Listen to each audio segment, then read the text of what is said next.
Good morning mga pre!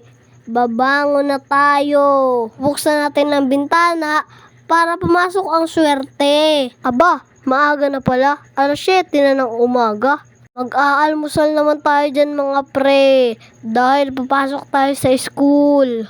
Nilhan lang pala ako dyan ng mama ko ng spaghetti at saka gatas. Tara, samahan niyo ako kumain mga pre. Katapos ko kumain, papainumin naman natin ng gatas ang kumpare nating tuta.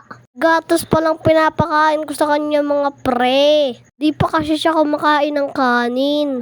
Kaya gatas lang ang ipapainom ko sa kanya.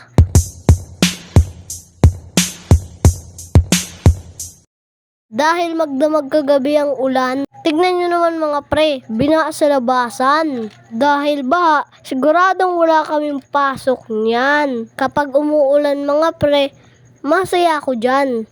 Kasi alam kong walang pasok. Ganyan din ba kayo mga pre? Aminin. Kaya laro muna tayo ng pogs mga pre. Ganyan din ba kayo pag walang pasok? Pero mamaya mga pre, mag-aaral ako niyan.